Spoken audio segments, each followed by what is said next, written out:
ہمارے ساتھ آج تشریف رکھتے ہیں وفاقی وزیر برائے science and technology Chaudhry Fawad Hussain صاحب۔ اور آج میں چاہتا ہوں کہ ان سے یہ پوچھا جائے کہ عوام کی امیدوں خواہشوں کا مرکز پی ٹی آئی حکومت وہ تبدیلی کیوں نہیں لا سکی جس کی لوگوں کی توقع تھی، اور اس میں اصل قصور جو ہے وہ کس کا ہے؟ یہی میرا پہلا سوال ہے چوہدری صاحب آپ سے۔ آپ نے تو جو پہلا سوال کیا ہے وہ بڑا زیادہ میرے خیال میں اس کا کیا کہیے کہ بڑا کمپریہنسو ہے اور کافی اس کی کئی وجوہات ہوں گی۔ پہلی بات تو یہ بات آپ کی درست ہے کہ جو توقعات پی ٹی آئی کی حکومت سے ہیں یا پرائم منسٹر صاحب سے ہیں وہ بہت بڑی ہیں، اور عوام نے ہمیں کوئی معمولی سے کہہ لیجئے کہ نٹ بولٹ ٹھیک کرنے کے لیے منتخب نہیں کیا۔ عمران خان کو لوگوں نے منتخب کیا ہے ایک پورے سسٹم کی اصلاح کے لیے، ریفارم کے لیے، اور اس کی وجہ سے چونکہ اب امیدیں بہت زیادہ ہیں تو حکومت سے جو ایک کہہ دیجیے کہ جو ہماری یارڈ سٹک ہے کامیابی کی وہ بڑی مختلف ہے عام حکومتوں سے، اور اس میں پھر ہماری اپنی بھی کوتاہیاں ہیں کہ پورا یہ معاملہ جو ہے وہ نہیں چل سکا۔ یہ سب سوال تو پہلا یہ ہے کہ کیا کبھی اس بارے میں سوچ و بچار کی گئی کہ کیا تبدیلیاں لانی ہیں؟ انتظامی کیا تبدیلیوں کی ضرورت ہے؟ عدالتی کیا ضرورت ہے؟ بیوروکریٹک سٹرکچر میں کیا ضرورت ہے؟ سماجی طور پر کیا ضرورت ہے؟ کوئی اس کی کمیٹی بنی، اس پہ غور و فکر ہوا، یا یہ صرف ایک آئیڈیا ہی تھا؟ دیکھیں فرینکلی اس میں آپ کو بتاؤں کہ جب یہ پیناما کا کیس ریزرو ہوا اور اس کے بعد عمران خان وزیر اعظم نہیں تھے، یہ نتھیا گلی چلے گئے، تو وہاں پہ بہت کم لوگ تھے، اور مجھے بہت موقع ملا پرائم منسٹر صاحب کے ساتھ وہاں پہ جو ہے وہ لمبی واکس کرنے کا بھی، ان کے ساتھ گپ شپ کا بھی۔ مجھے لگتا ہے ان کے آئیڈیاز بڑے کلیئر تھے ریفارمز کو لے کر کے، اسپیشلی ان کا جو جس طرح سے انہوں نے اس دن کراچی میں جو بیان دیا ہے کہ چیف منسٹر ڈکٹیٹر بن گئے ہیں، پروونشل فائنانس کمیشن ایوارڈ ہونا چاہیے، پیسے نیچے جانے چاہیے، پولیس ریفارمز کے اوپر، جوڈیشل ریفارمز کے اوپر، یہ ان کے بڑے کلیئر جو ہیں وہ ان کے ریفارمز ایجنڈا تھا۔ اور میں یہ سمجھتا ہوں کہ اس وقت پاکستان میں جو کوئی لیڈر جو ان ٹرمز میں سوچتا بھی ہے وہ عمران خان ہی تھا۔ مسئلہ فرینکلی یہاں پہ یہ آ گیا کہ جب یہ حکومت بنی ہے، اور اس میں جو میرا انالیسز ہے، آئی مے بی رانگ، یہ جو فرینکلی ایک تو جو ہمارے جہانگیر ترین صاحب نے، اسد عمر صاحب اور شاہ محمود قریشی صاحب، اس میں ان فائٹنگ اتنی زیادہ ہو گئی کہ پولیٹیکل کلاس جو ہے وہ سارے کھیل سے ہی باہر ہو گئی، اور یہ جب پولیٹیکل ویکیوم کریٹ ہوا اس کو پھر فل اپ کیا نئے لوگوں نے، اور نئے لوگوں میں بھی ان لوگوں نے فل اپ کیا جو پالیٹکس سے تھے ہی نہیں۔ سو آپ کو خالی آئیڈیا کافی نہیں ہوتا، آپ کو ایک اپنی ٹیم بنانی ہوتی ہے جنہوں نے وہ آئیڈیا امپلیمنٹ کرنا ہوتا ہے۔ سو جب وہ عمران خان کی بنیادی ٹیم ہل گئی تو وہ جو نئے لوگ تھے وہ تو فرینکلی اس آئیڈیاز کے ساتھ الائن ہی نہیں تھے، اور نہ ہیں، اور نہ ہی شاید کیپیسٹی بھی ہے، کیپیسٹی بھی نہیں ہے۔ سو یہ اس جھگڑے نے مجھے لگتا ہے کہ پارٹی کو بہت نقصان پہنچایا، اور اسپیشلی جو پولیٹیکل کلاس تھی ہماری جو پارٹی کے اندر، اس کو بہت نقصان پہنچایا۔ شاہی صاحب، عام تاثر تو یہ ہے کہ عمران خان صاحب بڑے اہل، ایماندار اور بڑے اپنے ویژن میں صاف ہیں، لیکن انہیں تجربہ کار ٹیم نہیں ملی۔ کیا واقعی یہ ٹیم کی خرابی ہے یا لیڈر کی خرابی ہے؟ لیکن ٹیم تو لیڈر نے ہی سلیکٹ کرنی ہوتی ہے۔ فرینکلی اگر آپ اس وقت دیکھیں کہ پرائم عمران خان کے دیکھیں دو تین کے اوپر میں تو ایکچولی کافی حیران ہوں کہ یہ کیوں نہیں ہو سکا، کیونکہ ایک تو میری اپنی رائے میں دیکھیں اس وقت تو مسلم ورلڈ میں ہی ان کے لیول کا کوئی لیڈر نہیں ہے۔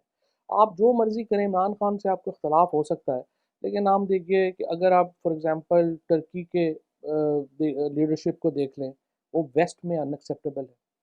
آپ جو باقی سعودیہ کی یا جو یو اے ای کی ہماری لیڈرشپ ہے اس کو دیکھ لیجئے، ان کی اپنی کنٹروورسیز ہیں، ایران جو ہے اس کی اپنی کنٹروورسی ہے۔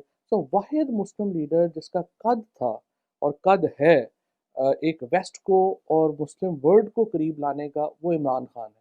لیکن اس میں تو کوئی آگے پیش رفت ذرا برابر نہیں۔ نہیں ہوئی، اور بڑا یہ پاکستان کے لیے اچھا نہیں ہے۔ پاکستان دیکھیے دنیا کی چھٹی بڑی قوم ہے، ہم مسلم دنیا کی سب سے امپورٹنٹ قوم ہے، اور تو جو یہ کس کا فیلئر ہے؟ یہ تو پھر دیکھیں لیڈرشپ فیلئر نہیں ہو، فیلئر یہ ہے کہ جب آپ انٹرنل لیڈرشپ آپ ایک کمزور لگاتے ہیں تو پھر اس میں ہو جاتا ہے کہ آپ ایکسٹرنل پالیٹکس کے اوپر توجہ نہیں دے سکتے. یہ بات جو ہے میں پرائم منسٹر صاحب کو بھی بات کئی دفعہ کر چکا ہوں، اور آپ کو پتہ ہے میں تو فرینکلی باتیں سخت بھی کر دیتا ہوں، اور ان کی مہربانی ہے برداشت کرتے ہیں، ورنہ ہم تو پھر لیڈر برداشت نہیں کرتے ہیں. بات یہ ہے کہ انہوں نے جو کیا پرائم منسٹر صاحب نے جو ہم اب ہماری آپ دیکھیے سولین، ہم کہتے تو ہیں کہ سولین جو آفیسز ہیں، ملٹری جو ہے جی اس کا بڑا رول ہو گیا ہے، سولین آفیسز جو ہیں جی وہ ان کو دینا چاہیے رول. آپ ذرا پارلیمنٹ کی اپنی لیڈرشپ دیکھیں، اس کے بعد آپ اپنی پروونشل لیڈرشپس دیکھیں.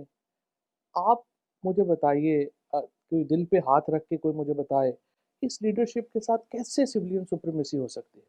الٹیمیٹلی تو ایچ آر ہے نا، جو آپ کا ہیومن ریسورس ہے نا، جس نے آپ کو آگے کرنا ہے، جس نے آپ کی پالیسی کی ایگزیکیوشن کرنی ہے، جس نے آپ کو لگانا ہے.